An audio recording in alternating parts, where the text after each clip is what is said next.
What is the single best thing America has going for her? Author Ayn Rand states, capitalism is a social system based on the recognition of individual rights, including property rights, in which all property is privately owned. As Americans, we have built an entire nation on capitalism.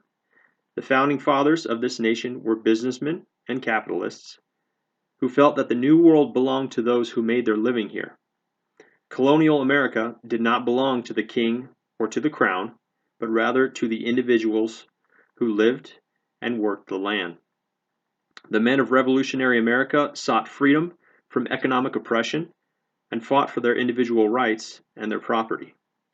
This country was founded in the endeavor for freedom, religious, political, and economic.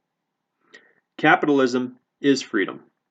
When operating without any interference or government constraints, capitalism will create a true free market, allowing producers and consumers to establish prices on all goods and services based on supply and demand. This, in theory, is a happy medium, where consumers pay the lowest price for what they need, and the producers of goods receive the highest price for their goods sold. If others wish to enter a market through capitalism and its foundations of private ownership and enterprise, anyone can enter a market, which not only drives down pricing due to competition, it also breeds invention, creation, and ingenuity. New technologies are constantly being invented, and old technologies are being improved through free enterprise and market competition capitalism.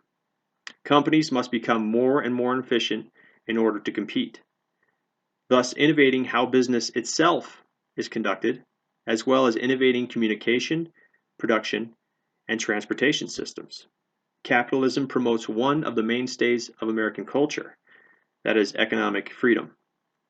An individual has the right to negotiate a price for any offered good or service at any time. Through economic freedom, people have the right to choose what they wish to buy, when they wish to buy, where they wish to buy, and from whom they wish to buy. If the market does not offer an option, well, also through economic freedom, an individual may make their own capital and produce a product or service to meet this demand. Economic freedom means just as the state does not own the man, the state does not own the property of the man, the goods he produces, or the money he acquires through the fair sale of goods. We often see economic freedom as political freedom in this sense, but these are in fact two separate things. However, economic freedom does promote political freedom in that it lessens the involvement or necessity of government in an economy.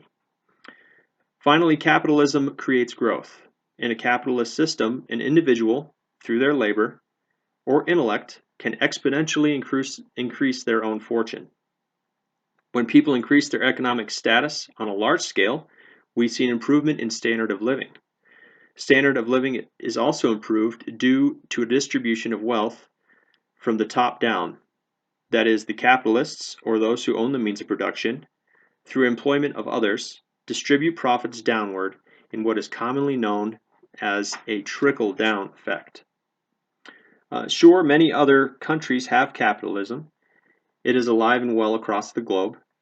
Many, if not all, industrialized nations have a form of capitalism, regardless of their political system, whether it be democratic or an autocratic society.